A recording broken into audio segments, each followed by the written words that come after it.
Desde a época colonial aos dias de hoje, percebe-se uma evidente separação quanto ao espaço físico ocupado por dominadores e dominados. O lugar natural do grupo branco dominante, as colônias, são moradias saudáveis situadas nos mais belos recantos da cidade ou do campo e devidamente protegidas por diferentes formas de policiamento que vão desde feitores a capitães do mato, capangas até a polícia formalmente constituída. Já o lugar do negro é o oposto. Das senzalas às favelas, cortiços, invasões, alagados e conjuntos habitacionais, nos dias de hoje, o critério tem sido simetricamente o mesmo: a divisão racial do espaço.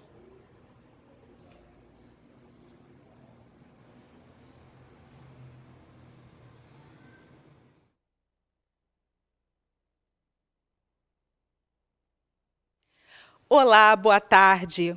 Vamos ao nosso próximo painel do dia. A cacica Dorinha Pancará e o cacique Babau fazem parte de um Brasil que a gente pensa que não existe mais. Ela vem do Alto Sertão Pernambucano, mais precisamente da Serra do Arapuá, um município de Canalbeira da Penha. Já o cacique Babau é da Serra do Padeiro, terra dos Tupinambá de Olivença, no sul da Bahia, porta de entrada dos portugueses. São tão indígenas e tão donos dessas terras quanto as etnias aldeadas no Pantanal e na Amazônia. Estão tão vulneráveis quanto os povos da floresta, ameaçados por essa equação tóxica envolvendo garimpeiros, grileiros, agronegócio, milícias dele e agora a Covid-19. Precisamos ouvir esse Brasil, que só não podemos dizer que o desconhecemos, porque, na verdade, continuamos tentando exterminá-lo, ou, no mínimo, sendo cúmplices ao longo histórico processo de extermínio de que são vítimas. Precisamos fazer com que o mundo ouça essas vozes com a mesma intensidade em que os encantados ouvem os seus maracás. As vozes que vamos escutar aqui têm que ecoar mundo afora, para que se crie uma rede de proteção aos povos que, quando matamos ou deixamos morrer, na verdade, matamos a nós mesmos, como nação, como povo, como uma cultura. Se eles morrem, vão-se com eles um povo que conhece o sagrado, que sabe se divertir e, acima de tudo, que estabelece uma reunião harmoniosa com as florestas. Protegê-los é nos proteger. Vamos ao painel? Boa tarde, boa tarde, boa noite, boa tarde, boa noite. Nós estamos aqui na FLUP 2020. Essa é uma mesa do projeto chamado Amefricanidades, que é uma combinação entre o Legítima Defesa e a FLUP. Eu sou o Eugênio Lima e a gente vai ter hoje uma mesa muito especial, com a presença de pessoas que eu admiro muito, né? A cacica Dorinha Pancará e o cacique Babau, né? Então, o seguinte, eu queria aqui já apresentar os nossos convidados e dizer que é um prazer e uma honra, né? O projeto Amefricanidades, ele está acontecendo hoje na FLUP, né? E isso é fruto de um grande sonho da gente poder dialogar a partir de um conceito da Lélia Gonzalez chamado Amefricanidade, as experiências negras e indígenas em território amefricano. Então, a nossa mesa é isso, política e espiritualidade. Vamos nessa.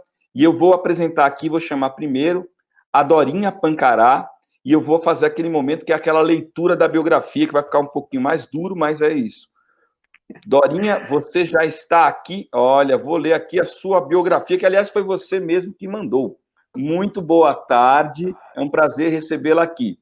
Dorinha Pancará, Maria das Dores dos Santos, conhecida como Dorinha Cacique Pancará. Ela tem 56 anos e nasceu e se criou na aldeia Cacária da Serra do Arapuá, município de Carnalbeira da Penha, e ela é cacique desde 2003. Ela também representa o povo Pancará no Conselho Distrital da Saúde Indígena de Pernambuco, representa também os professores Pancará na Comissão de Professores Indígenas de Pernambuco, e também é representante da APOIME, a Articulação e Organização dos Povos Indígenas do Nordeste, Minas Gerais e Espírito Santo. E também é membro do Conselho de Educação Indígena na Coordenação de Pernambuco, e também no APOIME ela faz parte da coordenação das mulheres. Ou seja, é muita coisa, Dorinha. Muito obrigado pela sua presença. Não é pouca coisa, não. E eu esqueci ainda de falar que ela é candidata também nessas eleições. Também é candidata nessas eleições. Está pensando o quê? É muita coisa. Dorinha, boa tarde, viu? Boa tarde a todos e a todas. Eu queria agradecer pelo convite, e sou Dorinha, cacique Pancará. Queria pedir permissão a vocês, porque eu costumo, antes de qualquer coisa, eu fazer uma oração. Queria pedir permissão à mesa para me fazer o ritual do meu povo. Eu não posso fazer nada antes de fazer isso. Posso? Faça isso e eu apresento o Babau e ele já vem para a nossa conversa. Salve sua força. Ok. Então, queria pedir a Deus a força encantada que nos iluminasse nesse dia, dessa live, né? Para falar um pouco do povo, dos povos indígenas, dos negros, né? E que Deus nos abençoe nesse momento, nos dê memória, né? Muita sabedoria, para que nós possamos estar falando na espiritualidade e rezar aqui, cantar um ritual do meu povo. Na mata tem ciência, eu vou mandar chamar. Na mata tem ciência, eu vou mandar chamar. O mestre velho Anjuca, o pajé de Pancará. O mestre velho Anjuca e o pajé de Pancará. Oi, na leia, o rei na oi, na eia, o rei na não é pra todo mundo, mas vou mandar chamar. Não é pra todo mundo, vou mandar chamar. O mestre velho Anjuca e os pajé de Pancará. O mestre velho Anjuca e os pajé de Pancará. Louvado seja nosso Senhor Jesus Cristo. Amém. Pronto.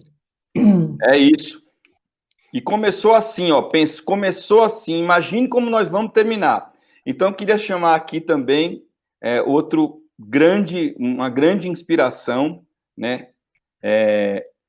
O cacique Babau. Babau, por favor, adentre o recinto conosco. É uma honra, com seu tradicional cocar branco, que também já é uma figura mítica. Você sabe, Babau, a primeira vez que eu vi uma imagem sua foi num grafite na escola Milton Santos, no assentamento ali Terra Livre, lá perto de Ilhéus. E aí tinha um grafite seu e um grafite do Sabotagem. E está escrito: um bom lugar se começa com respeito. É isso daí. Então, cacique Babau, muito prazer. Vou lhe apresentar aqui. Lá no Terra Vista, na casa de Joelso. Na casa de Joelso, ali. Aqui pertinho daqui, no município de Arataca. Exatamente. Fiquei até emocionado. Esqueci o nome de Joelso, esqueci o nome do assentamento e esqueci também o negócio. Mas eu vou controlando aqui a emoção. É muita emoção. Joelso Ferreira e assentamento Terra Vista. É isso aí. Assentamento Terra Vista. Ali é município de Arataca. Próximo daqui, da aldeia. Então, vou apresentar agora cacique Babau com as devidas correções feitas por ele. Rosivaldo Ferreira da Silva, mais conhecido como cacique Babau, da aldeia da Serra do Padeiro, localizado na terra indígena Tupinambá, de Olivença, sul do estado da Bahia. Representa uma das maiores lideranças indígenas e tem um papel de destaque na vida nacional e internacional pela sua atuação na denúncia das violações dos direitos indígenas, e ele também está inserido no programa de proteção dos defensores dos direitos humanos. por ter sido preso 4 vezes, eu me lembro de uma dessas vezes, ilegalmente e sofrer constantes ameaças de morte. Recebeu também a Comanda 2 de Julho, a medalha Chico Mendes de Resistência, bem como o título de doutor honoris causa da Universidade do Estado da Bahia, a UNEB. Títulos que reconhecem o engajamento e a atuação do cacique Babau na luta pelo reconhecimento pela garantia dos direitos indígenas, mas também como defensor dos direitos humanos, de forma geral, destacando-se na luta antirracista, na luta pela autonomia, autossuficiência e bem viver dos povos e comunidades tradicionais do Brasil. Ô, louco, é muita coisa. Seguinte, agora que estamos devidamente apresentados, né? Dorinha e Babau já se conhecem há muito, eu que estou mais ou menos aqui se enturmando, né? Na verdade é isso, né? Eu estou aqui, não é que eles não se conhecem, eu que estou me turmando aqui com eles. Eu queria, a nossa conversa, que a gente chama de mesa, mas na verdade nem mesa tem, né? Porque a gente está nessa estrutura remota, mas esse painel é um pouco para a gente conversar das experiências de vocês, né? E aí eu queria fazer uma primeira pergunta, que é o seguinte: a política, né, como a gente entende, ela é um estabelecimento de aliança, é diálogo, é a ideia de construir uma sociabilidade a partir do diálogo, né? Coisa que a gente vê muito pouco na política nacional nesse momento. Mas qual que é a relação que vocês dois acham entre os diálogos e as alianças de vocês mesmo, pessoalmente, mas de seus povos também, com a população negra em geral, mas mais especificamente com os povos quilombolas, porque eu sei que tem uma relação muito próxima dos territórios quilombolas e também dos territórios indígenas. Então, isso aproxima as lutas, né? Imagino eu, é uma pergunta, né? Mas também cria uma outra maneira de fazer a política, né? Uma política feita de outra maneira. Eu gostaria que vocês respondessem essa questão, né? E quem quer começar? A gente pode fazer um revezamento. Quem gostaria de começar? Dorinha, por favor. Bom, Dorinha começa. Então, nós, falando em povos indígenas, nós somos, todos os povos indígenas, eles são o seu modo de viver de forma diferente, né? Somos indígenas, somos irmãos, lutamos pela uma mesma causa, mas cada povo tem uma sua forma de viver, de ser, de pensar, e não é diferente com os quilombolas. Os quilombolas também têm sua forma de ser, né? O fazer, como pensar, né? E interessante que nós, povos indígenas, nós temos um diálogo, assim, pelo menos aqui em Pernambuco, né? Falando não só do meu povo Pancará, mas os povos indígenas de Pernambuco, eles têm um diálogo muito afiado, né? Afinado com os quilombolas, porque nós entendemos que as políticas públicas voltadas para as classes sociais são de direito. Como os povos indígenas têm direito às políticas públicas, têm a forma de reivindicar, os quilombolas, os negros também. E nós sempre trabalhamos na coletividade. Povos indígenas, povo quilombola, dando um mesmo grito, o grito de liberdade, né? O grito de sobrevivência, o grito de direitos conquistados, né? Não é direito dados, que nós, nem povos indígenas, nem povos quilombolas, têm direitos dados, são direitos conquistados, e essas conquistas são com muitas lutas, muito sangue derramado, né? Muitas humilhações que a gente enfrenta nesses desgovernos que vem, que não é o único que está hoje, mas tem vários, né? E aí a gente tem esse intercâmbio, os povos indígenas junto aos quilombolas, ao negro, né? Com espiritualidades também diferentes, né? Eles têm a espiritualidade deles, nós temos a nossa, e aí de forma que a gente acreditamos no que somos, o que temos e o que queremos. Então, essa é a forma, o diálogo, o intercâmbio entre os povos indígenas, quilombolas, negros, né? É isso. Muito obrigado, Dorinha. Muito obrigado, Dorinha. Agora, queria fazer a mesma pergunta para Babal, né? Babal, ok. Bom, eu, como vê, sou um cacique tupinambá, então eu vejo tudo pela lógica da guerra, pela lógica pensada como um fronte de guerra mesmo, de enfrentamento, de sobrevivência. E aqui, a aldeia Serra do Padeiro, nós temos uma vivência comum, boa, com todos, assim, com os negros, no geral, no movimento negro, com os quilombola, e também com os pobres, né, da região. Na verdade, nós temos um intercâmbio muito. Aí entra a questão da política.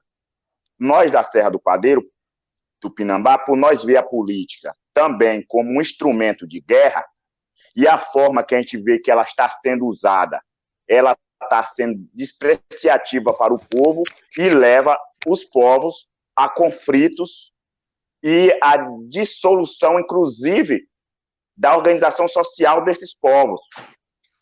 Então, nós aqui na aldeia, nós lidamos com o partido político, conversamos com os políticos, nós questionamos a política, nós damos apoio político, mas não colocamos índios da nossa aldeia como membros políticos. Porque nós, Tupinambá, queremos conversar no Brasil com todos os indígenas, com todos os quilombolas, mas também com o pessoal da favela, com o pessoal que está no fundo de pasto, que nós temos que pegar essa política e transformar no instrumento de luta, não de um instrumento de batalha entre nós. O que é que me preocupa a nós, Tupinambá da Serra do Padeiro, e que nós estamos conversando? Os povos indígenas poderiam, muitas vezes, estar fortemente em um município, fazendo um enfrentamento grande, feito uma aliança local de enfrentamento, que isso é possível, Dorinha mesmo sabe disso, mas o que acontece? Aparece 30 partidos, filia índios nos 30 partidos, e na hora da gente usar a política como instrumento de luta, todo mundo se candidata. Aí os votos são dispersos, não elege ninguém, apenas viramos uma piada. Aí, agora começou uma questão muito ruim acontecendo. As igrejas evangélicas entram nas aldeias, politiza aqueles evangélicos, bota eles em partido, não para defender a luta dos povos indígenas, defender a nossa cultura, não, para defender a igreja. E eles conseguem, muitas vezes, até agariar voto e eleger indígena, que vai, não para defender a nós indígenas lá perante o governo, não, muito pelo contrário, defende uma ideologia estrangeira vindo de fora. Mas o que eu entendo que nós temos que fazer a política da seguinte forma: criar como instrumento de luta, e o instrumento de luta é feito da seguinte forma: qual é o membro da nossa comunidade que entende politicamente do assunto, que sabe discutir com os grandes lá fora, que tem pensamento de enfrentamento e que não se corrompe nem pelas belas falas do branco, nem pelo seu dinheiro e nem pelo aquele manejo espirituoso que tem, de mão nas costas, convidar para eventos e depois trazer o engano. Quando nós conseguir, entre nós, sabe, fazer isso, nós vamos colocar deputados federais, não só vereadores. Porque vereadores até que os índios têm conseguido. Mas o vereador não consegue, um vereador só localmente, não consegue mudar muita coisa. Muitas vezes cria até rixas locais, aumenta as brigas, os conflitos, mas vamos pensar nós, aqui, a Bahia. Quantos gays assassinados na Bahia? Né? É o estado que mais mata gay. Quantos negros assassinados nas favelas de Salvador e aqui, quantos pobres aqui na Bahia assassinados na zona rural? Mas se nós ver isso, que resolve politicamente, em vez de nós candidatar tanta gente pulverizando e nós formasse um fórum de luta para dali sim sair os membros que vai lembrar que praticamente já sai eleito, vira resistência e passa a ser respeitado dentro do Estado brasileiro. Estou falando do Estado brasileiro. Agora, na forma que também eles sabem que pode destruir diversos povos fazendo a campanha da forma que está sendo feito. Eu estou questionando isso porque sou Tupinambá do Serra do Pari, por isso falei, aqui nós não lança. Mas os Tupinambá de Olivença, nós. Ilhéus precisa de 2.000 e poucos votos para eleger um vereador. Aí sai um índio pelo PT, um pelo PCdoB, outro pelo PDT, outro pelo PSOL, não vai eleger nenhum. Porque dividiu o voto que tinha interno. Mas se nós juntássemos esse voto interno e cada índio ficava responsável de chegar lá, olha, você é meu amigo branco, você gosta, então vote no índio. E pedisse, usasse toda essa voz, pedir voto, eu garanto, nós seríamos muito mais fortes politicamente. Assim, isso vale para os quilombolas também. Em vez de sair vários candidatos quilombola, não. Criasse uma política onde saía um líder quilombola e os demais pediriam o voto. Mas aí nós estamos brigando com o ego humano. O ego humano é aquele, não, se Dorinha pode se candidatar e ser vereadora, eu também vou. Eu vou me candidatar porque eu conheço tanta gente quanto ela. O que tem que perceber é isso, que conhecemos praticamente as mesmas pessoas. E se candidatar os dois, vai dividir os votos, e não elege nenhum e nem o outro. Então, nós temos que pensar a política como instrumento de luta, não de um salário que vai ter durante 4 anos. Se quer que me entendeu, eu não sou revoltado com a política, eu só acho que nós temos que, pegar a política como instrumento, não como uma ferramenta de adquirir salário, mas sim como instrumento de luta. E dá para fazer, pegar um partido, mas não botar 10 partidos numa comunidade, bota um partido e cria o sistema desse partido, respeitar a organização social do povo e investir financeiramente, não usar a pessoa somente como vitrine. É isso aí que eu tenho no momento a falar. Maravilha, Babal. Essa resposta efusiante e vamos ter vários desdobramentos. Isso é a política como instrumento de luta. Algo também é a discussão sobre dividir votos, uma discussão que é histórica, por exemplo, dentro do movimento negro. O Abdias, quando se candidatou a primeira vez, colocava assim, vote em preto, não vote em branco. Era o slogan dele na candidatura do Abdias Nascimento, entendeu? Era o slogan da candidatura, a primeira candidatura. E a ideia era isso, né? Não podemos... como a gente vai fazer para eleger os nossos candidatos sem dividir tanto voto? Mas na redemocratização, a ideia de vários partidos políticos tendo candidaturas negras também foi uma tônica. É um desafio, e um desafio histórico. Gente, então voltamos aqui. Vocês devem estar se perguntando por que ficou sozinho, só Babal e Eugênio? Não estavam os três, porque ficou sozinho, só Babal e Eugênio. Então, porque teve uma queda de sinal de Dorinha e Dorinha voltou. Então, agora a Dorinha está conosco de novo, agora tem Babal e Dorinha. Babal acabou de concluindo a sua fala. Eu vou agora conduzir para a nossa segunda pergunta, que tem muito a ver com a fala dos dois, mas tem um gancho dessa política como instrumento de luta, né? Que é uma coisa histórica, tanto dos movimentos sociais, evidentemente, da luta antirracista, evidentemente, da luta negra e, evidentemente, da luta indígena, que ela é uma luta de muitos séculos, né? Então, é sempre isso. A gente está chamando essa luta de política hoje, mas ela foi também guerra no sentido físico do termo, e também foi guerra com as palavras também. Então, nessa ideia da política como instrumento de luta, a gente está vivendo um momento muito específico na história do Brasil. Para as populações indígenas, a ideia de enfrentarem a violência do Estado não é uma novidade, né? Essa violência do Estado está desde 1500, né? Porém, a gente está vivendo um enfrentamento na tentativa de destituir os direitos conquistados ao longo da história, principalmente os direitos às terras, à titulação de terras, e também ao enfrentamento aos vetos presidenciais, que foi para o enfrentamento da pandemia. Nesse momento, e pensando nessa ideia da política como instrumento de luta, e também a política como uma aliança possível para poder não só sobreviver, mas viver, o bem viver, qual a opinião de vocês sobre qual é o papel das lideranças indígenas nesse momento histórico? né? Levando em consideração o governo que nós temos e uma pandemia inédita para a humanidade, né? E Babal vai responder essa pergunta primeiro. Qual que você acredita, Babal, que seria o papel das lideranças indígenas nesse momento histórico? Oi, bom, nós indígenas já estamos fazendo nosso papel, aliás, nós nunca saímos dele, né? É sempre no enfrentamento, mas eu vou falar o seguinte: nós cuidamos das questões antes mesmo que ela comece a acontecer. Quando houve as candidaturas a presidente e aquela rivalidade, aonde o PSOL virou o Deus e o PT virou o demônio, para tirar porque a elite queria banir, nós sabíamos que os encantados já tinham deixado claro que o PT ia ficar fora da eleição e o candidato que ia ganhar ia trazer 2 desesperos para o brasileiro, que o brasileiro nunca tinha visto tanta morte, como nem ia ver no mandato exatamente de Bolsonaro.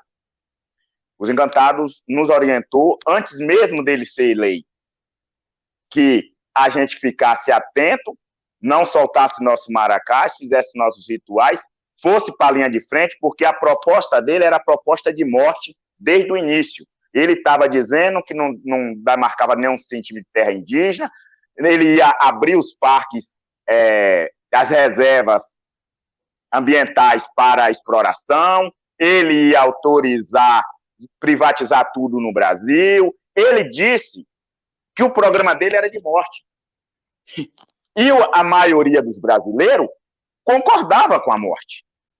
Concordava em dizer, não, expulsa o índio, não dá terra ao índio, que o Brasil vai estar melhor, vai enriquecer. Aí agora o Brasil está ardendo em fogo. Por quê? O índio, o branco votou e disse que o índio não era para ter direito de viver com a floresta. Só se nós fora da floresta, todos os animais da floresta também não vai viver nela, a população branca também morre junto. Está claro aí, está explicado. Amazônia incendiada, Pantanal incendiado, a Bahia com 71 municípios pegando fogo, mas isso foi o que a pessoa pediu, que palavra tem poder. A força da palavra, a pessoa pensasse 2 vezes antes de falar determinada situação. Mas falaram, quero ver o fim dos índios, quero ver o fim do negro, quilombola nenhuma vai ter direito. Eles pregam, assim, o sem terra vai ser eliminado do Brasil, vai acabar com a esquerda, vai demolir tudo. E as pessoas aplaudiam e faziam festa. Mas agora, todos estão sentindo. A pandemia só veio para equilibrar um pouco a situação do que eles pediam. Eles não queriam isso?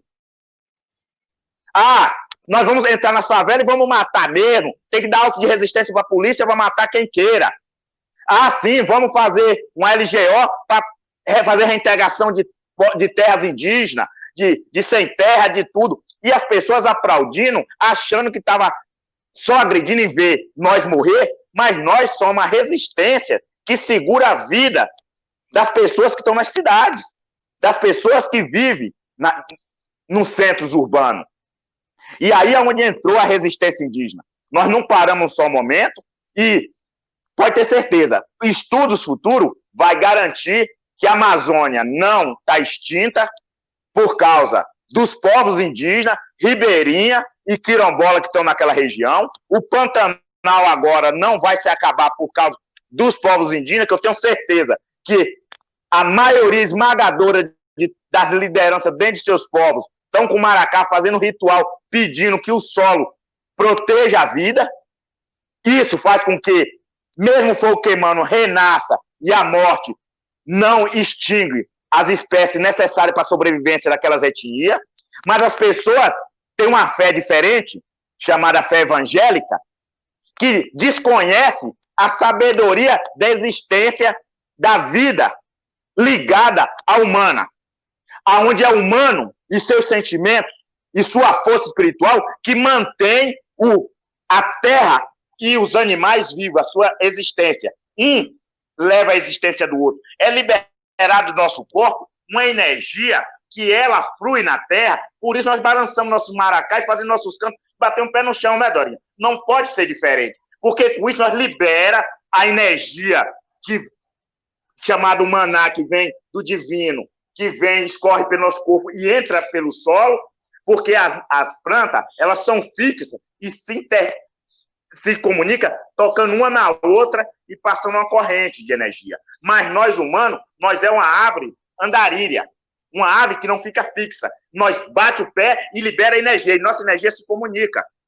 Só que esse povo que estão aí, eles dizem que acredita no Criador, acredita em Deus, mas eles são descrentes. Ele não acredita na força espiritual da vida, na energia que mantém a existência nossa, que mantém o planeta equilibrado. Então, essa política tem que ser mudada. Ela não pode ser uma política onde a pessoa se candidata dizendo que vai matar o outro, que vai destruir o outro. Você lembra que o vício, não, daí do Rio de Janeiro, o governador, não foi longe, porque ele disse que era o tirinho na cabeça. E quantas pessoas no Rio de Janeiro morreu no mandato dele? E dele mais Bolsonaro? Pensamento único. Não é diferente. São Paulo também, o governador pensou parecido. Depois foi recuando, mas a ideia do governador era a mesma coisa. Então, vamos pensar no seguinte. Nós vivemos na Terra, tem o comando de quem comanda o país, quem comanda os estados, e o que essas pessoas desejam há de acontecer mesmo inesperadamente lá na ponta. O desejo de um governante dizendo, eu quero que pegue fogo em tudo, eu quero que faça... Vai acontecer de alguma forma. E aí, com eles falando diretamente, o que é que acontece? Existem uns malucos que colocam fogo, mata mais os animais, extingue a sobrevivência humana. Quem é que pensa em sã consciência que bota um maluco como ministro do meio ambiente, um cara que não entende nada, nem como de onde surgiu a existência dele, para destruir, e vocês querem o quê? Saúde? Esperança? Vida? O que me entristece é que o brasileiro, em vez de fazer uma luta histórica, política, nesse momento de reação, e dizer, o Brasil não é dos governantes, os governantes é para fazer o Brasil bom para nós, não ele destruir o nosso país. Então, pare e nos ouça. Vamos fazer, não. A pandemia está aí, mas eu recebi um auxílio de R$600. Sim. Isso não é política. Isso não é existência. O Brasil passou o quê? A dever mais de 100% do PIB. Não é dívida minha? Não. É nós indígenas que provocou? Não. Foi os quilombolas? Não. Foi os favelados? Não. Mas quem vai pagar a conta é nós. O ataque vai vir para cima de nós. Quando passar a pandemia, eles vão dizer, não, acaba com tantas terras indígenas, nós precisamos fazer área para o Brasil ter superado para pagar a dívida. Porque e aí todo mundo vai concordar que os mortos é culpado e que os indígenas, os quilombolas, os favelados se tornam culpados de novo. O Brasil é o país do atribuir culpa. E a culpa nunca é dos governantes, nunca é dos ricos, nunca é dos empresários. E nós continuamos votando neles. E o incrível, que no caso de R$600, nós votamos neles.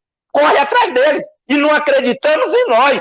Não acreditamos em nossa existência. Então, eu sou tupinambá, sou claro. O que eu estou dizendo aqui, eu digo para todos os governantes perante eles. Parem de falar bestagem. Parem de falar bobagem, que fala tem poder, palavras têm poder.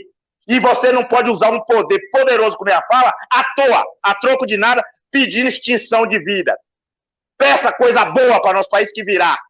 Não é com a destruição da floresta que não vai ter riqueza. Não vai ter morte com a destruição da floresta. Mas com a floresta em pé, com nossos rios sem esgoto dentro, fazendo extrações de tratamento, protegendo os rios, nós temos o país mais rico do planeta. Nós temos rio demais. Aí os peixes podem ver, né, Dorinha? Com os rios, sem os esgotos da cidade caindo dentro, nós vamos pescar em qualquer lugar, né? Vai ter fome nesse país? Não vai.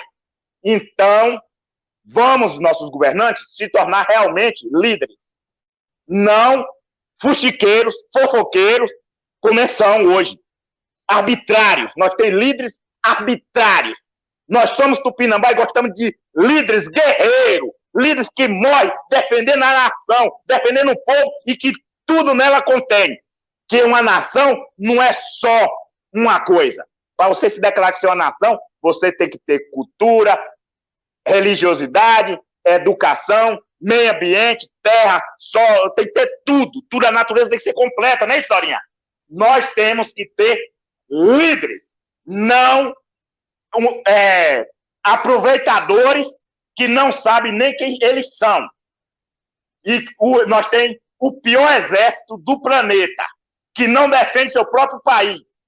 Uma força criada para proteger o país? Não protege. Então, nós temos o pior exército do mundo. Obrigado. Desculpe, eu me empolgo. Não, eu também me empolgo, eu já fiquei empolgado com a sua empolgação. Esse é Cacique Babau, né? Eu te falei, mano, começou com aquele ritual do Maracá, você achava que ia ir para onde esse painel? Imagina se fosse ao vivo, tava todo mundo aqui já, né, virado no giraia. O seguinte, fazendo essa transição aqui, tem muitas coisas mesmo, política da morte, aquilo que o filósofo africano Achille Mbembe, com a Maronês, chama de necropolítica, a política da morte, uma política que faz matar, não, né? Então, a gente está vivendo esses tempos sombrios com muitas coisas que Babau colocou aí. Vou fazer essa mesma pergunta para a Dorinha, né? Dorinha, qual que você acha que é o papel da liderança indígena nesse momento histórico? A gente sabe que as lideranças indígenas nunca se eximiram da sua responsabilidade, nem com seus povos, nem com os territórios, nem com aquilo que a gente chamou de Estado-nação. Porém, a gente vive uma política da morte muito séria, a gente vive um caminho para uma tentativa de genocídio das populações indígenas, isto é um fato, isso está em curso. Então, qual que será, na sua opinião, o papel das lideranças indígenas nesse momento histórico?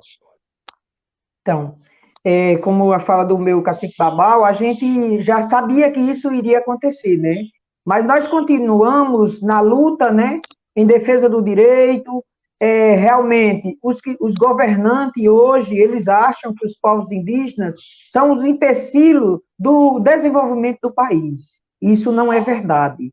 Muito pelo contrário, nós protegemos a nossa terra, que consideramos ela como a nossa mãe, e hoje a gente é muito triste, a gente vê ela ser destruída pelo não indígena, que só pensa no dinheiro, só pensa na boa vida, e não respeita a natureza. Para nós, a terra não é só uma terra por ser terra, ela é uma terra que é a nossa mãe, que nos criou, e nós respeitamos muito. Então, o papel de nós como liderança é continuar na luta em defesa do direito da terra, do direito da vida.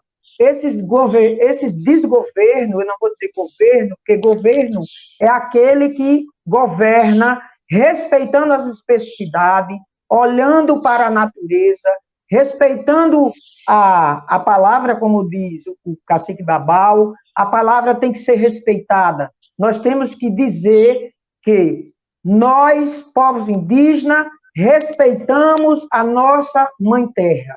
Não aceitamos que destrua. Tem vários projetos de lei que vêm do desgoverno, que é para extinguir os povos indígenas. Não só os povos indígenas, como os quilombolas, toda aquela classe menos favorecida. E nós continuamos na luta. É como diz a nossa mãe Zenilda, a mãe do Cacique Marcos, ela diz assim, eles podem ter o poder, mas nós temos a força da natureza, que ela nos orienta. Tudo que acontece, tudo que está acontecendo, nós já sabia. Nós já sabia que ia acontecer. Nós estamos preparados. Nós não vamos desistir de defender. Precisamos, voltando à política, temos o papel também de saber em quem votar na política, colocar lá no poder. porque governar o país não é só ter poder de governo, tem que ter o poder também das forças encantadas, tem que ter a orientação do outro mundo, né? Porque hoje nós vemos muito fogo, a gente vê essa doença, que é a pandemia, que é a Covid-19. Então, tudo isso são exemplos que a natureza mostra para todos os povos indígenas, não indígenas, preto, branco, amarelo, que o mundo tem dono. O mundo tem um dono, um ser lá do ar. O governo está para governar, mas ele não está para mudar a natureza, tocar fogo, né? Ainda vai vir também a questão da água, né?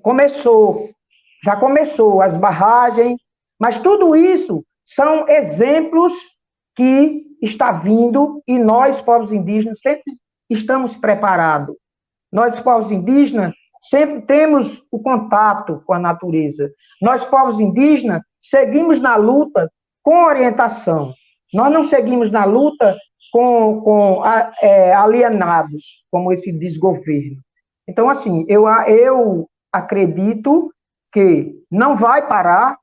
O papel nosso como liderança é defender o direito dos povos indígenas, dos povos quilombolas, preparados para morrer, que é, como diz o governo, o desgoverno, ele tem um plano de extermínio, um plano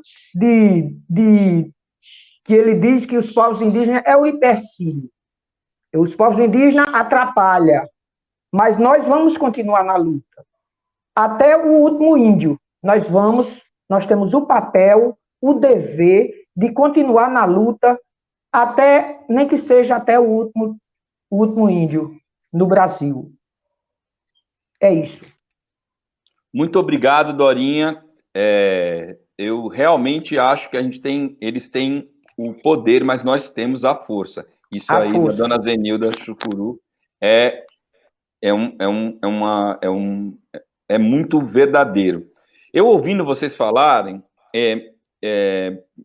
me traz uma questão que é o seguinte: existe um conhecimento ancestral que está diretamente ligado com a prática de luta e a prática política e também a prática de vida de vocês, né? Seja a relação com os encantados, seja a relação com a mãe terra, seja a ideia de que o território tem sabedoria, a serra é um ente político, a montanha é um ente político, o rio é um parente, né? Tudo isso modifica a maneira de atuar no mundo, onde a Terra deixa de ser vista como um recurso, o planeta deixa de ser visto como um recurso, mas como um ente com vida e também com direitos, e também, como disse a Dorinha, um ente que ele tem dono, né? Dono no sentido não porque o dono das terras, mas é um ente que precisa ser entendido que ele também existe para além de ser um recurso. Ele não é um recurso, ele é um próprio ente. Então, pensando nisso e também pensando nessa coisa, como é que vocês veem essa relação tão dura que está acontecendo, além da questão com as políticas, uma ideia de um desmerecimento das práticas ritualísticas indígenas, principalmente por determinados grupos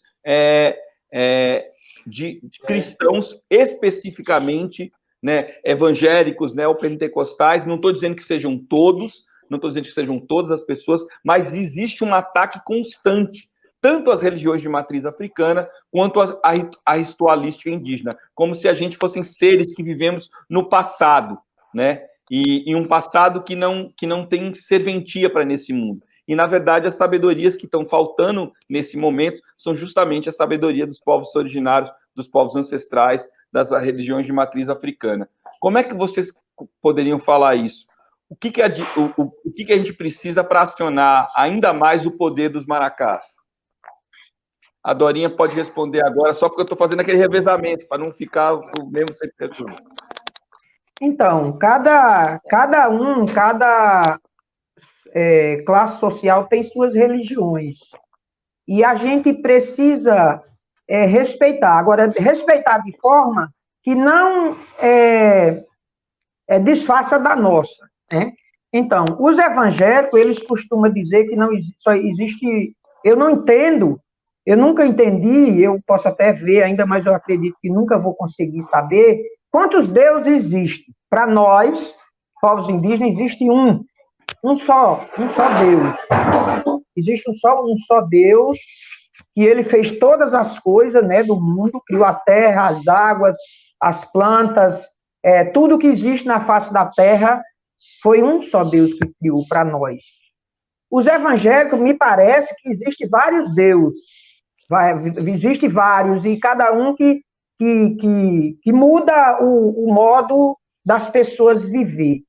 Mas eu tenho, assim, eu tenho fé muito na Força Encantada, e eu acredito no meu Deus, e dizer que cada um segue, né, sua espiritualidade do jeito que acredita. Nós acreditamos, nós povos indígenas acreditamos nos nossos encantados, né? A terra para nós tem dois significados. Terra para nós não é terra que vive, é a terra mãe, e território é onde nós sobrevivemos, que nós respeitamos também. Para nós, as pedras, as águas, a planta, os animais, o canto dos animais, o sol, a lua, as estrelas, os planetas, cada um tem um significado diferente para nós, povos indígenas. E isso varia de cada povo. Cada povo tem suas crenças, né? Suas fé.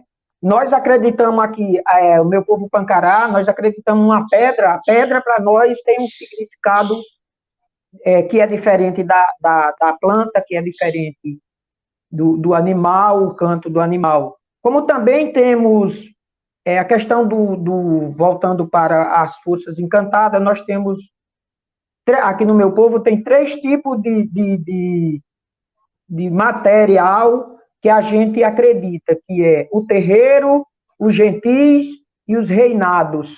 Para nós, cada um tem um significado diferente. Já os evangélicos, não discriminando eles, para eles só existe Deus, eles e o jeito deles ser. E aí eu fico fazendo essa comparação, procurando entender. Se Deus deixou o mundo com as plantas para todos, com água para todos, com pedras iguais, por que tem essa diferença? Aí vem a questão dos santos. Para nós, povo Pancará, os santos, para nós, são os discípulos que Deus deixou. Então, para nós temos fé nos santos. Já o evangélico não tem. Então, são essas coisas que, de repente, Deus muda. Deus muda o mundo. O homem também muda. Por exemplo, hoje, nas televisões, diz onde vai chover e quanto vai chover. Eu não acredito nessa questão. Sei que pode até ser verdade, mas para mim, quem determina é Deus, porque Deus não deixou o segredo dele para estar na boca de nenhum. Aí as pessoas dizem que quando vai chover, onde vai chover e quanto vai chover.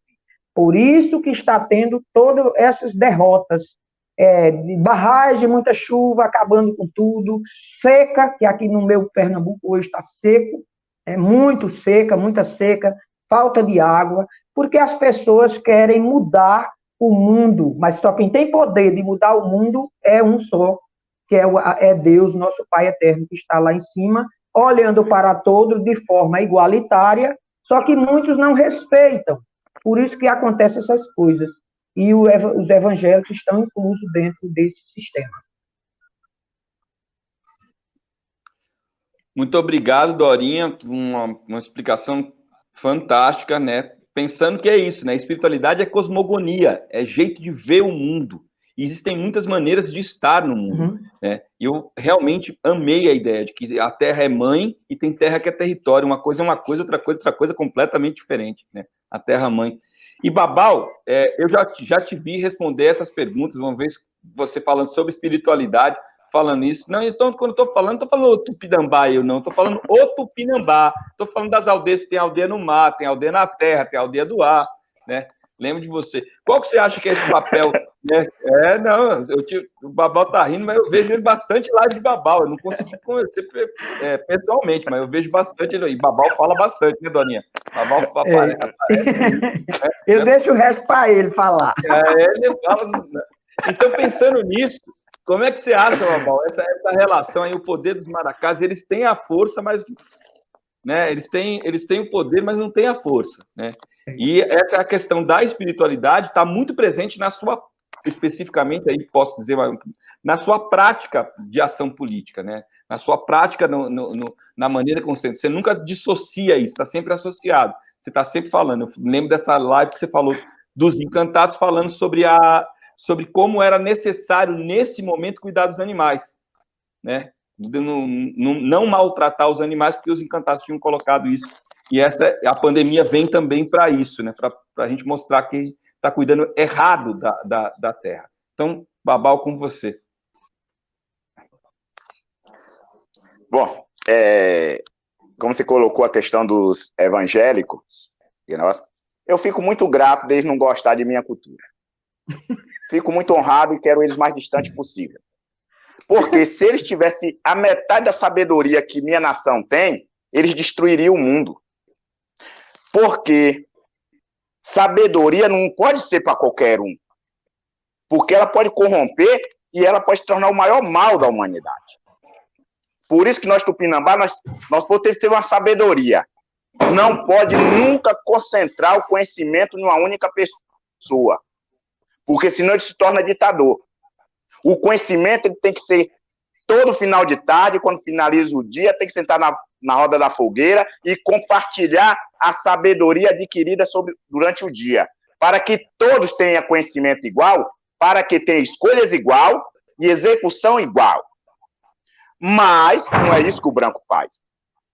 A cultura tupinambá, ela não quer e nem vai atrás de pessoa que idolatra. Ela não quer fiéis. Ela é própria de cada tupinambá. Quando eu estou em guerra, Tupã já botou qual é o encantado que vai estar junto comigo, e cada guerreiro que está ao meu lado, cada um tem seu próprio encantado o guiando. Não é o mesmo. E aí, a nossa força, ela é muito grande.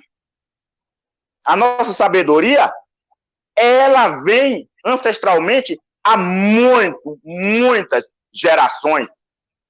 E aí é onde entra essas questões.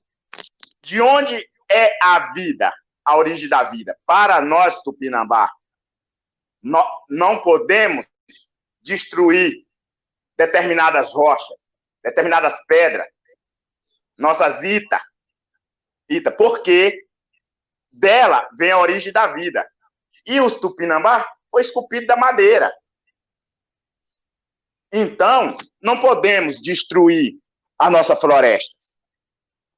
E nós, por ser parte dessa natureza, ou nós abraça ela e faz dela parte de nós e nós parte dela, ou senão não somos nada, não somos ninguém. E se alguém diz que isso é errado, isso vai mandar para o inferno, então é para quem acredita em inferno. Tupinambá não existe inferno na cultura tupinambá.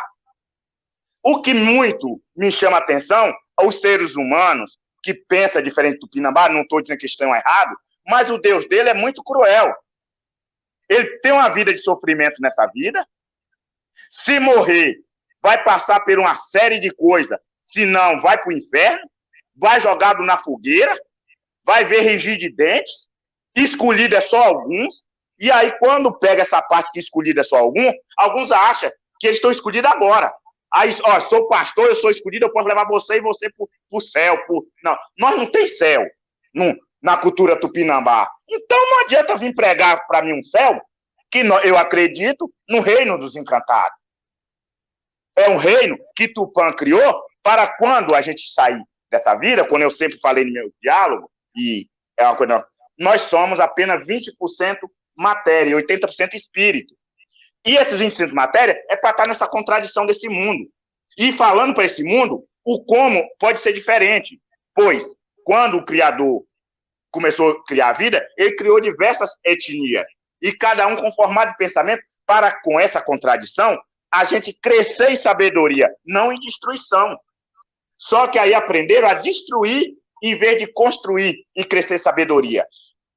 Então, isso me chama muito a atenção, porque não existe céu, não existe inferno. Existe o reino dos encantados. E dentro do reino dos encantados, aí sim, existe alguns pedágios para você ir ao reino dos encantados. Mas isso é orientado durante toda a vida pelos próprios encantados. Ele vem, se nós estamos sofrendo, nós baixamos a cabeça, balançando nosso maracá, ele vem, conversa com nós, fala os motivos. Se for remédio, fala que é remédio. Se a gente foi rebelde, ele diz, ó, você cometeu erro e você está sendo punidozinho nesse momento. Quando você se consertar, você sara. Então, você cumpre. Aí, se não é isso, se é felicidade, também vem festejar com nós. Tupinambá aqui, todo ano, quando dá o mês de janeiro, para o branco é o início do ano, nós, no dia 19 de janeiro, nós fazemos um grande ritual, onde nós invocamos todos os encantados de todas as tribos.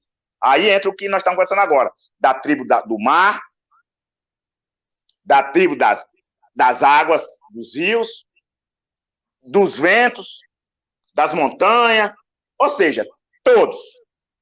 E todos vêm e diz para nós, Tupinambá humano, como nós devemos fazer naquele ano. Se nós devemos, quanto nós devemos fazer de roça, ou se nós não devemos fazer, se nós devemos, de que lado, tudo. Aí nós vamos ouvi-los, e aí, durante o ano, nós vamos executar o que nós ouvimos. E durante o ano, nós convoca eles várias vezes para saber se nós estamos errando ou não.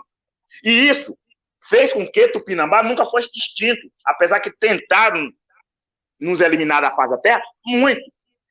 Tupinambá nunca fechou acordo com governo nenhum e se rebaixou a governo nenhum. Nós somos aqui para cuidar da terra, não para cuidar de governo. Nós estamos aqui para respeitar a existência do Criador na terra, não para respeitar governos ou governantes.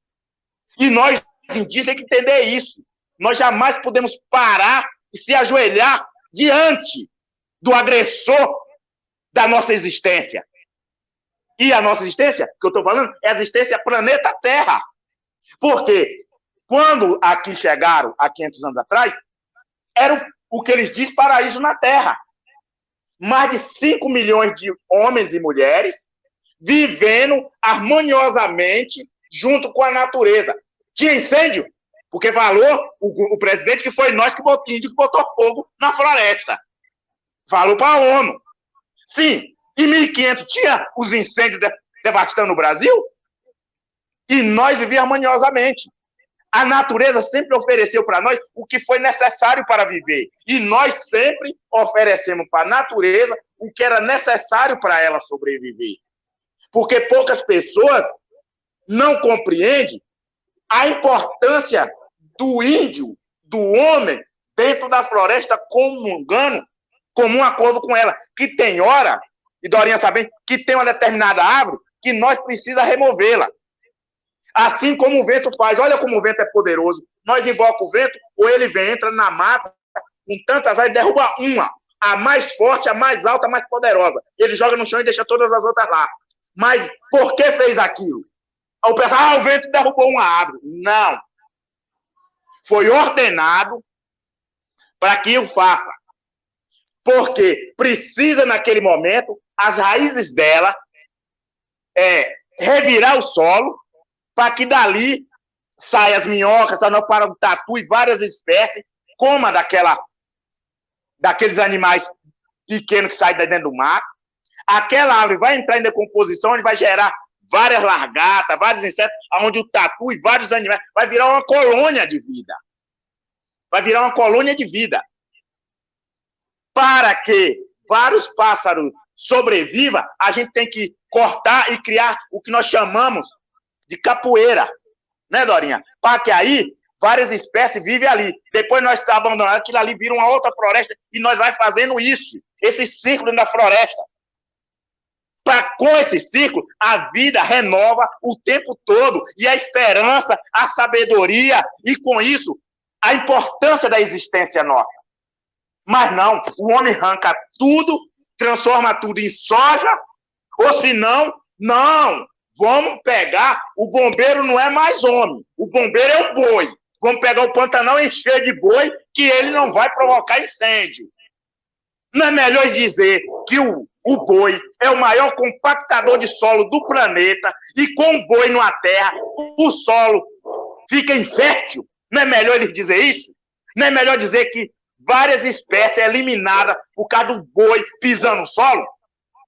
Por que falar para a população que não quer pesquisar a sabedoria da existência, falar uma bobagem dessa?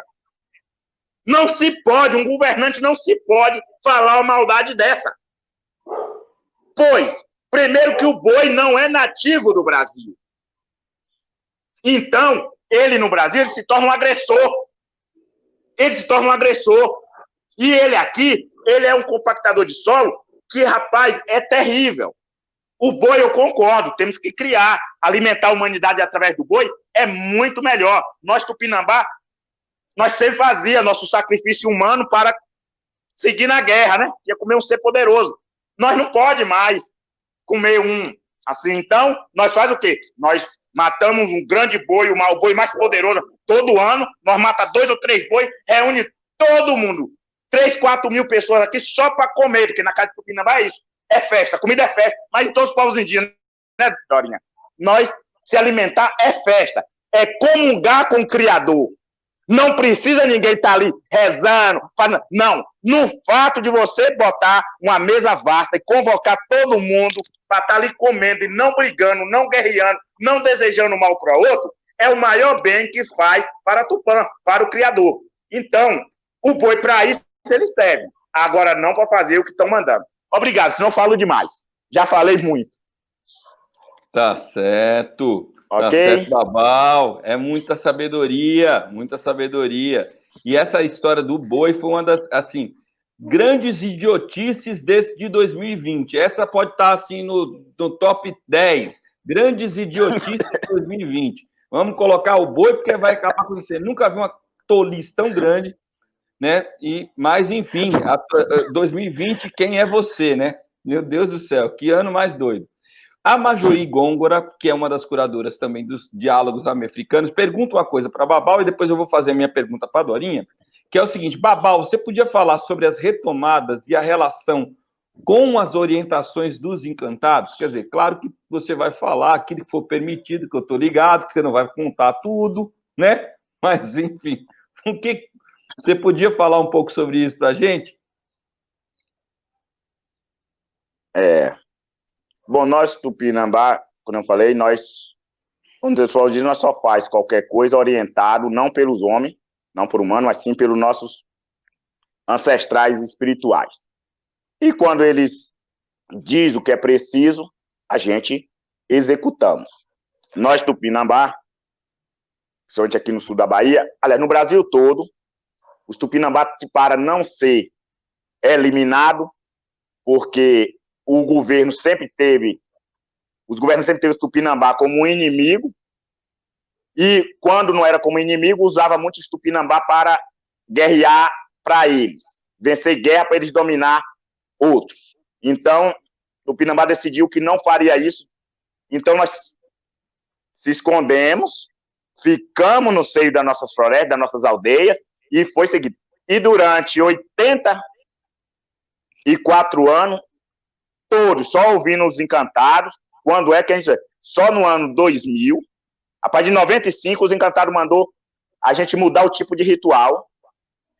E aí nós mudamos, fizemos que era o ritual de invocação dos Tupinambá de volta e de seus territórios.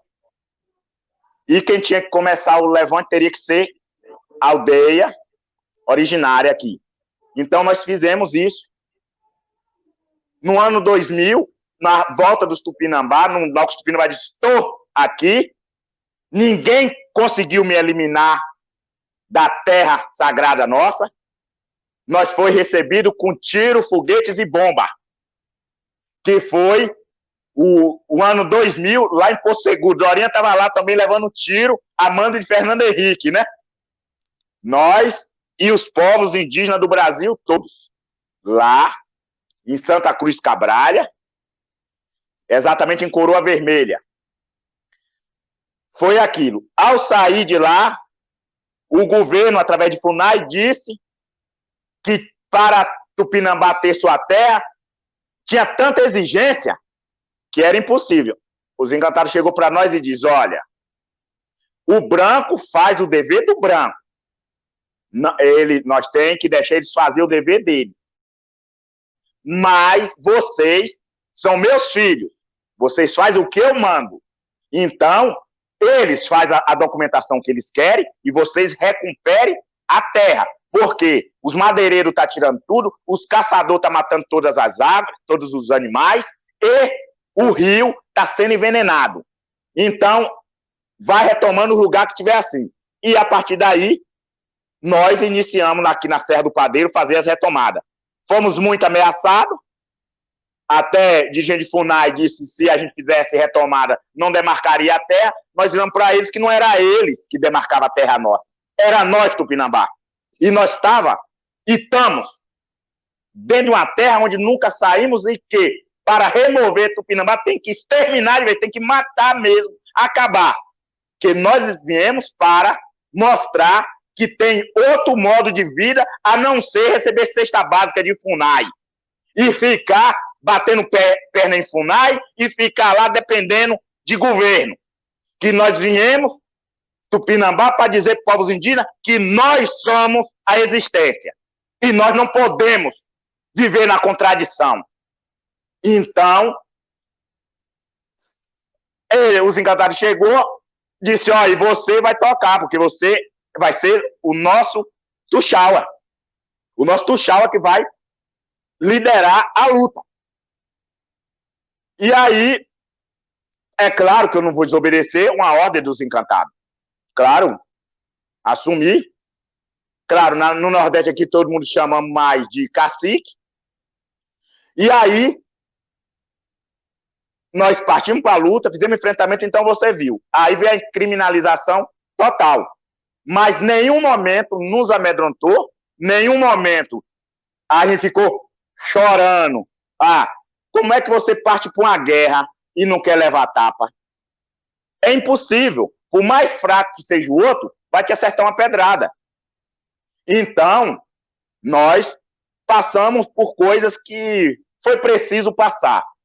Mas nesse passar de coisa, Dorinha até pode me falar, eu acho que nós, Tupinambá, junto com os índios do Nordeste, mostrou a força a todos os parentes, principalmente da região amazônica, com o que é retomar a terra. Mas quando nós falamos retomada, não é só retomar a terra, é uma espécie de oração. Você está retomando a sua existência, a sua cultura, aonde a Igreja Católica transgrediu, colocando os aldeamentos jesuíticos. Você está retomando isso de volta, você está retomando seus lugares sagrados, você está retomando seus rios, você está retomando o ar que você respira, você está retomando a sua história. Não é retomar uma área.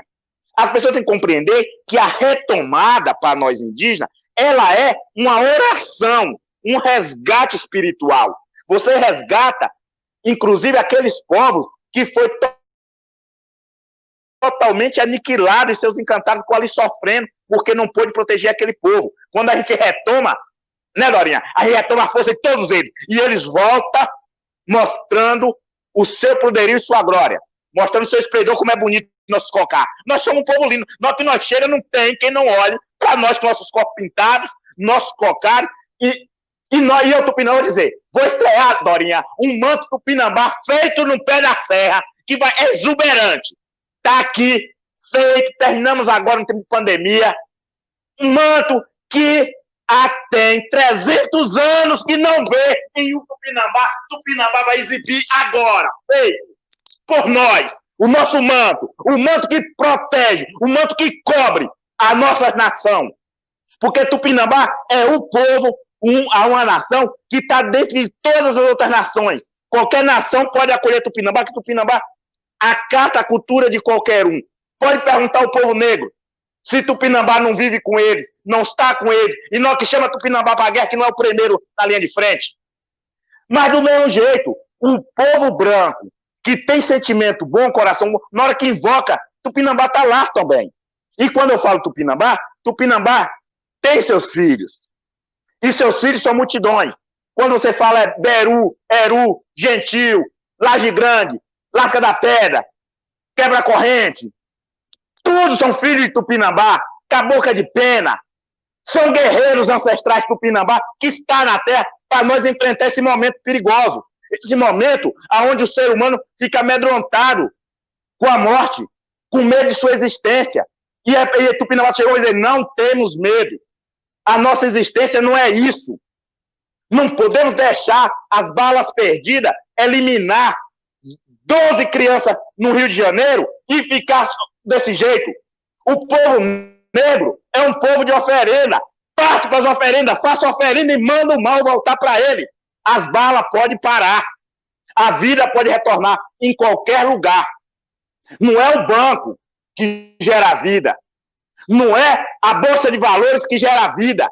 Quem gera a vida é nossa existência, nossos encantados, através de nossa fé ancestral.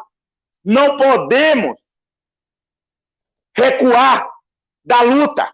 Não podemos se desesperar atrás de um dinheiro que corre da gente. E quanto mais nós corremos atrás dele, mais ele foge da gente. Então vamos fazer o inverso. Vamos fazer o dinheiro correr atrás de nós. Vamos se tornar difícil para o dinheiro. Vamos fazer o dinheiro depender de nós.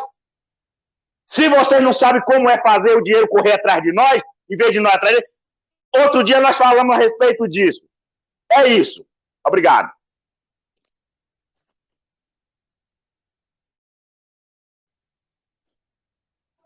Me emocionei aqui, até deixei desligado aqui o microfone.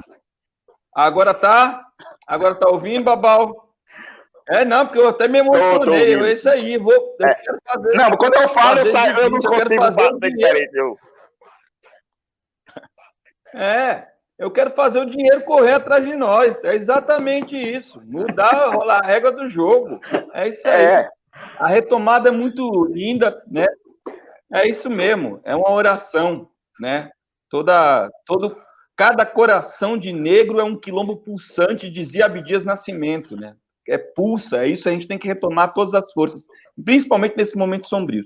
Chegou uma pergunta aqui da nossa audiência, e também prata da casa, Iramaia Gôngora, também produtora aqui do ciclo todo, que é uma pergunta para a Dorinha, e o Bruno ou o Vitor vão colocar na tela. Olha aqui o que está assim. Queria saber da Dorinha a relação da força dos encantados na luta pelo território Pancará. Dorinha, você pode responder essa pergunta para a Iramaia? Então, a força encantada no povo Pancará não é só para o território, mas principalmente para a vida dos Pancará. Então, nós temos uma força, uma fé na força encantada desde o início do primeiro índio Pancará. Então, nós seguimos essa tradição, seguimos essa cultura, né, através das orientações dos encantados, desde a retomada do território para a vida dentro do território, o tratar do território e como lidar com a terra, que para nós, Pancará, muda. Território é aquilo que nós vivemos, é aquilo que nós temos, é aquilo que, como o cacique Babal disse, é tudo aquilo que tem dentro do território, para nós é território, como nós vivemos, o que fazemos, o que queremos. Já a terra, para nós, é diferente. Nós consideramos a nossa terra como nossa mãe. Então, através da terra, nós temos o contato com os encantados de luz, que ele nos orienta como seguir, o que fazer, onde fazer e quando fazer. Nós seguimos essa tradição. Eu, por exemplo, eu sou cacique Pancará desde 2003. Eu sofri muito e sofro, não sou diferente dos outros caciques, né? A gente sofre muita perseguição e eu tenho uma fé, eu tenho a força encantada comigo que me orienta o que eu devo fazer, o que eu devo dizer também, né? Então, assim, a fé na força encantada, no meu povo, a gente tem coisas que a gente não pode falar. Por exemplo, eu nasci, povo Pancará, no estado de Pernambuco, eu fui, eu acho que a segunda cacique mulher, né? Então, eu sou cacique não é porque eu quis, não é porque minha família quis, eu nasci. Então, fui preparada pela natureza. Cada liderança para lutar pela terra e pelo território do povo Pancará, ele tem que ser indicado pela natureza. A natureza que nos orienta. Hoje nós estamos passando um momento difícil aqui no território Pancará, porque nós temos nossa terra, nosso território, a terra nós já temos, que é a nossa mãe, nós estamos nela, com ela, sempre estivemos. Mas o nosso território não foi demarcado ainda. Então, a gente está sofrendo muitas perseguições pelos não indígenas, por querer à força o nosso território. Nós não aceitamos, não saímos do nosso território. Nós vamos permanecer aqui dentro, porque dentro dele nós temos, sim, o meio de sobrevivência, mas nós temos nossos antepassados plantados. São aqueles, os encantados, né, que estão aqui dentro, que nos orientam. Então, nós poderíamos muito bem ir para outro local, mas para nós, os encantados estão aqui. Então, é uma coisa nossa. Nós temos muita fé e eles nos ajudam, nos orientam e nos fortalecem. E vamos continuar assim. Desde os meus antepassados, meu avô mesmo, ele sofreu muita perseguição por questão da terra, né, do território, que vem lutando desde 1520 anos. E aí essa tradição, essa luta, essa fé passa de geração para geração. Hoje eu trago essa missão do meu avô, do meu bisavô, né? Que os encantados é muito importante para nós na luta em defesa da nossa vida, da nossa terra, dos nossos direitos, enfim, é isso. Não sei se respondi. Não, respondeu e tudo. Respondeu e tudo. E segredo é segredo. O segredo é que é aquilo que pode ser dito. Não, totalmente entendemos tudo. O que pode ser dito e aquilo que não pode ser dito. É isso aí. Quem entendeu, entendeu. Quem não entendeu é porque não está entendendo nada. Então, pronto. Né? Vamos ter que começar tudo de novo.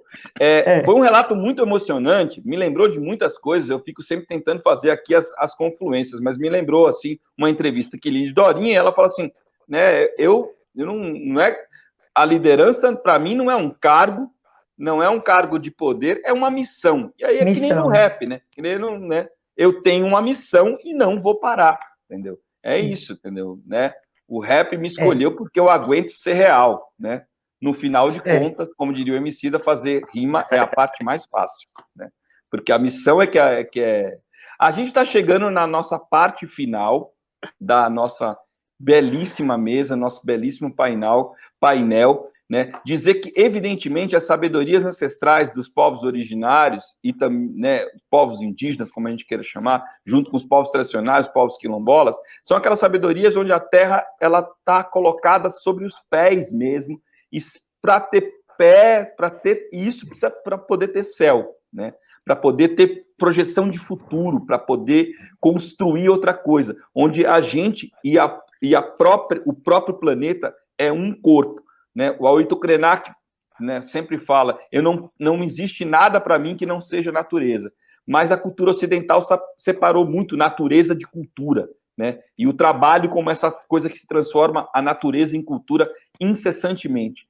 A minha última pergunta aqui seria o seguinte: existe uma especificidade, né?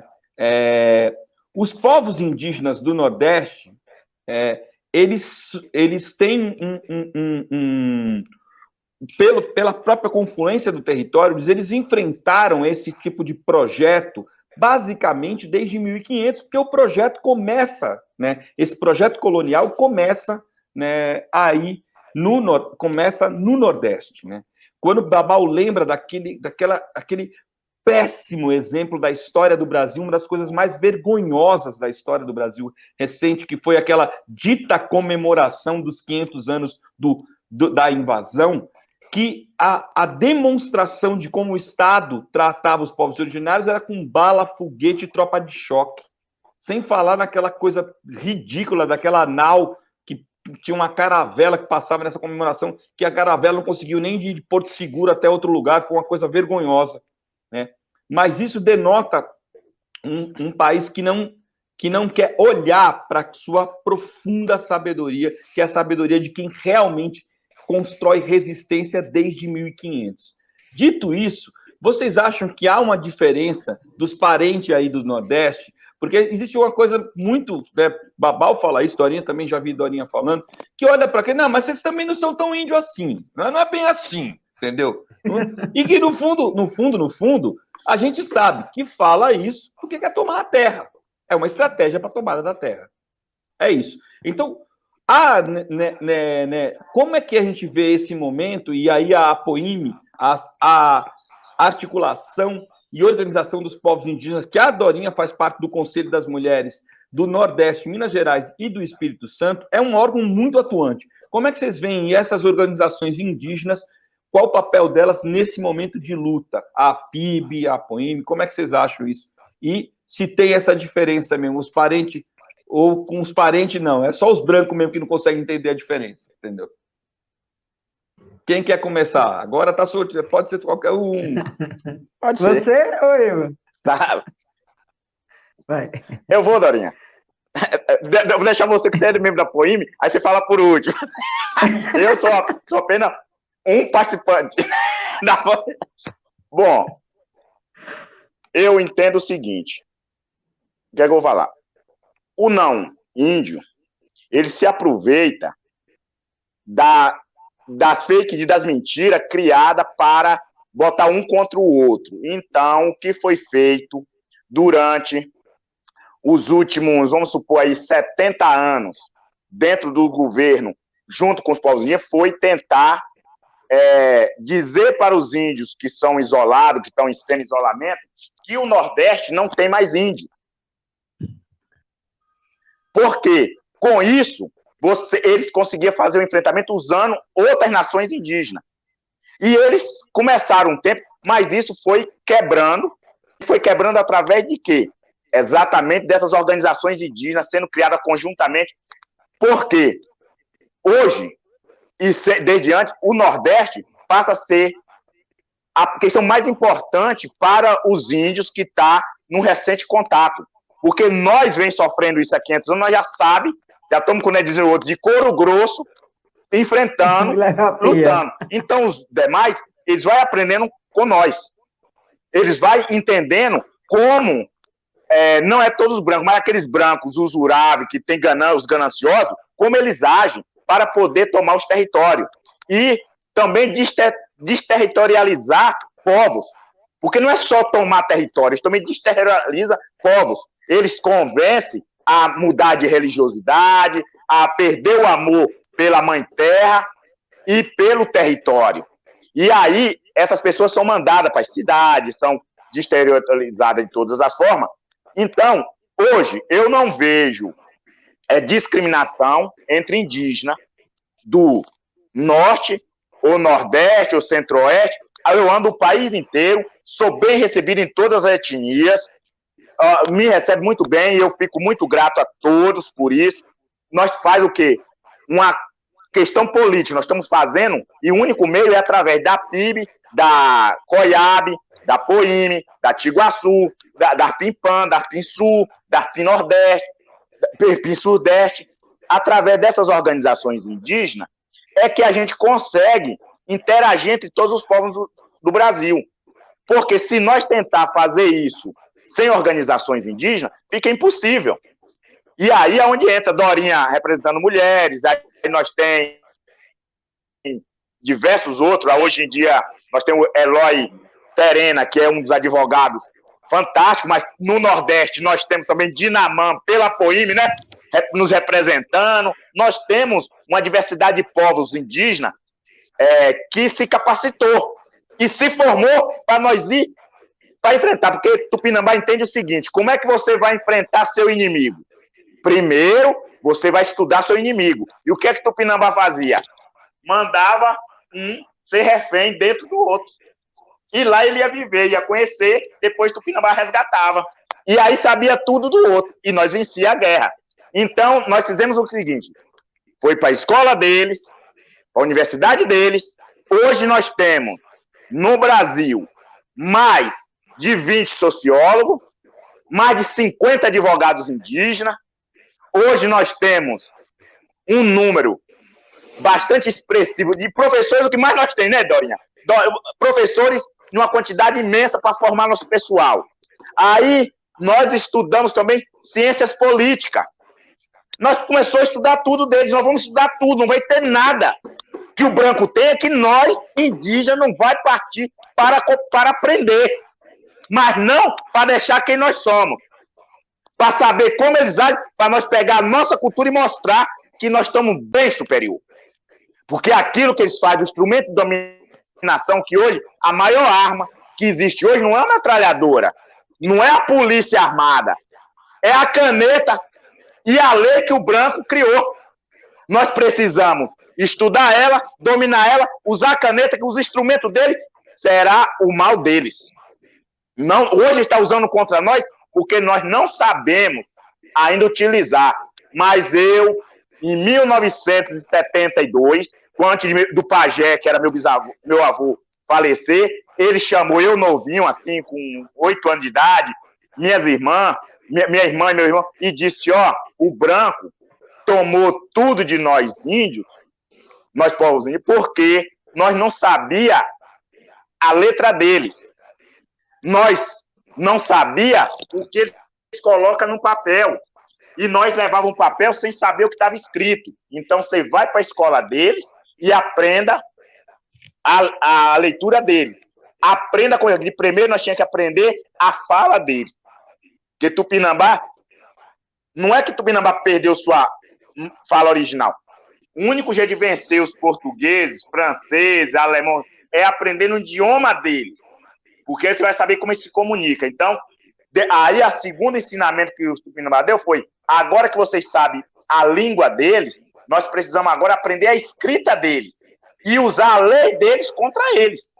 E é isso.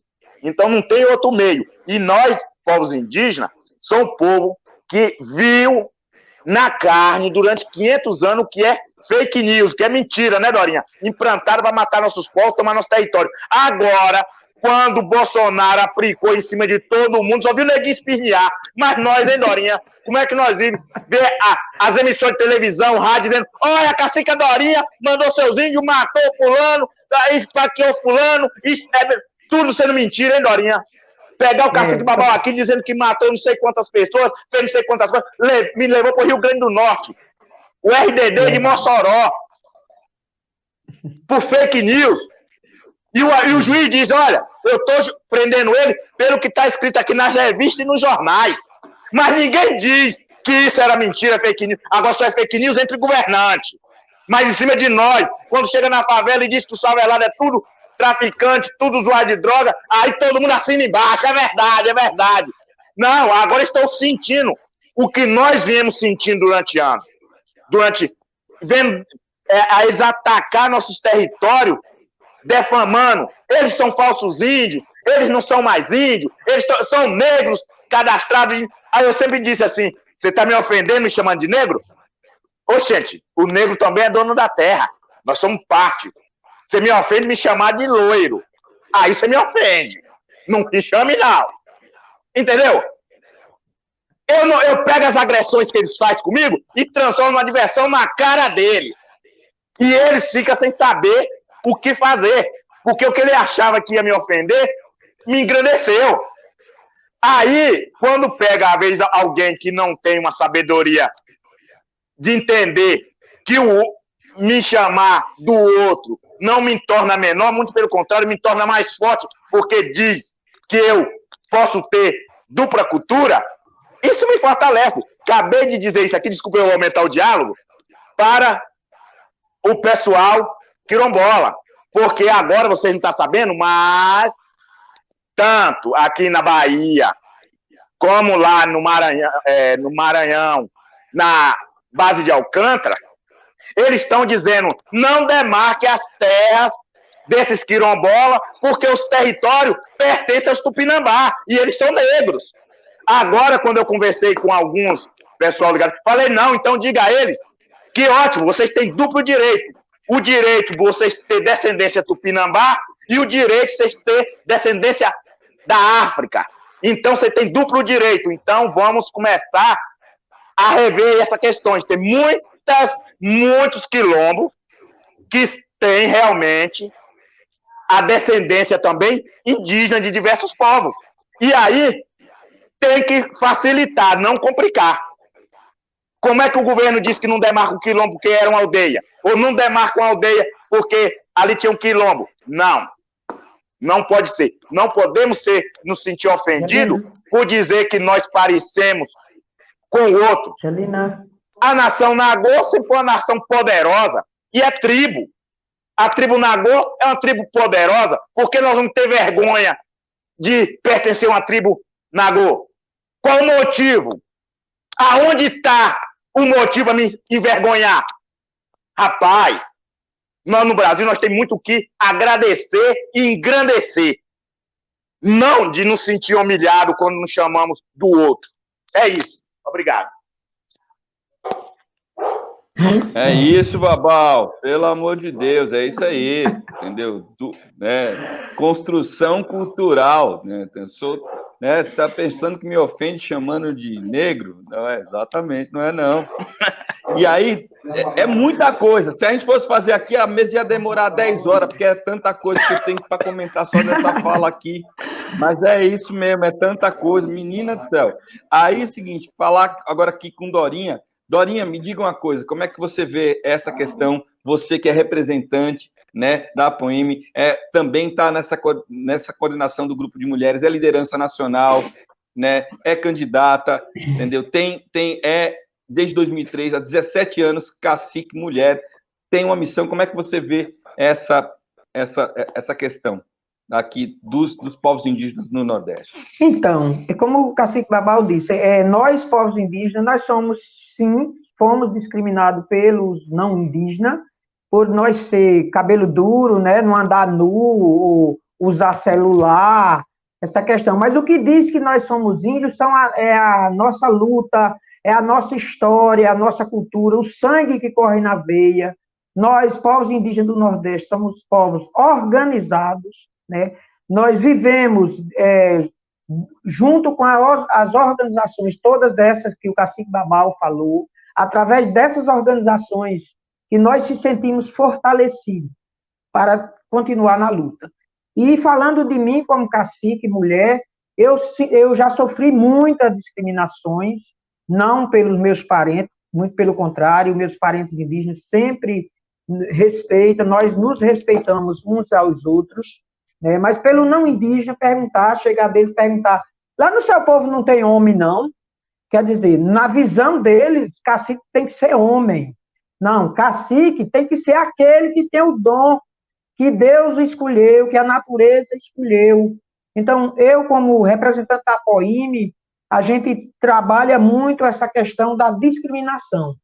E nós respeitamos, entre nós, povos indígenas do Nordeste, nós somos organizados, né, Cacique Babal, quando a gente chega nos movimentos, nós bota para frente mesmo, nós estamos lá na linha de frente e sempre conseguimos o nosso objetivo.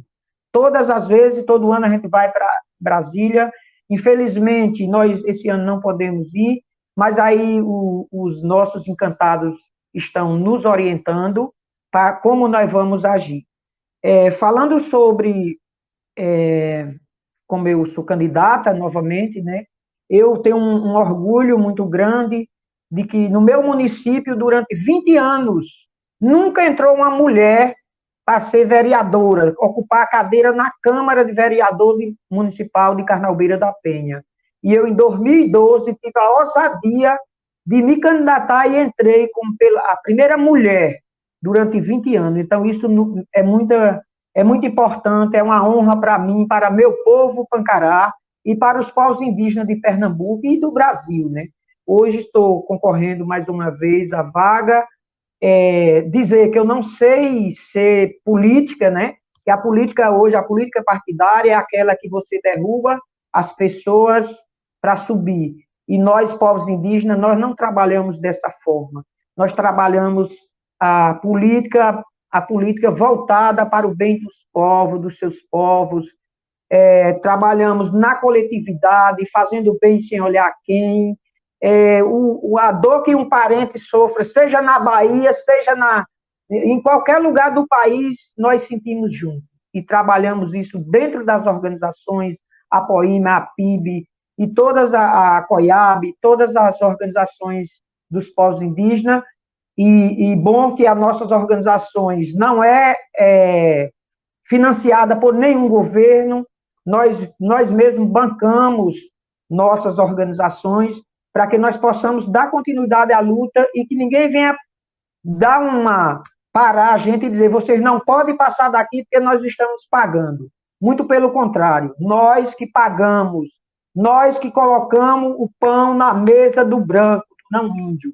E eles teriam que nos respeitar, independente de eu ser cabelo liso, ou olho puxado, ou andar nu ou vestida, mas eu sou indígena, sou diferente, e nós temos nossa especificidade e tem que ser respeitada e está garantido na Constituição Federal.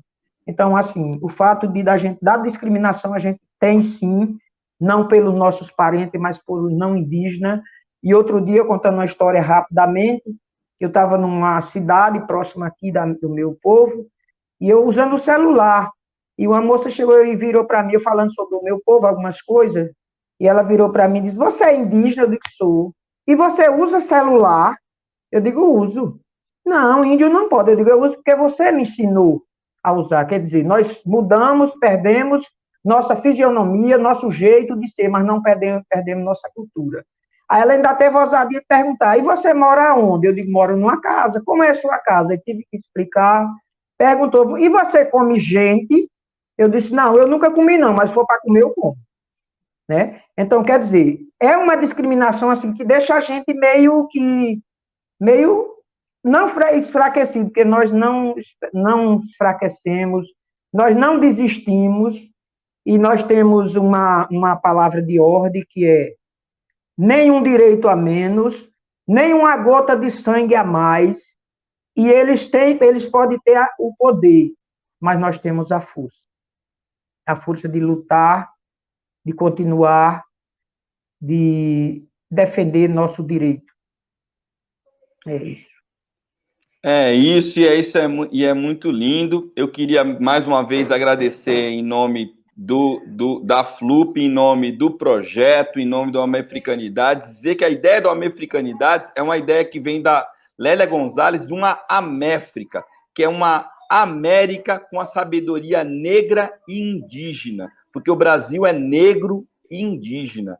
E essa luta, essa ideia de que essas sabedorias podem se unir para fazer a luta contra o genocídio, para fazer a luta por novas alianças e fazer a luta principalmente por uma produção de futuro que tenha significado para quem vive na Terra, né? E aí, pensando Terra como território e também Terra como planeta, queria agradecer mais uma vez. A gente está chegando realmente ao fim desse painel. Eu poderia, sinceramente, ficar ouvindo vocês durante horas, porque é uma sabedoria imensa, é um prazer inenarrável, não tenho palavras para agradecer. Salve a força que vocês carregam, entendeu? Salve toda a história de cada povo indígena, salve o povo Pancarará, salve o povo Tupinambá, e com certeza a gente vai ter novas alianças e uma ação política muito mais efetiva no dia que a gente conseguir transformar todas essas confluências em grandes projetos, para além do que já fazemos, mas dizer que isso daí é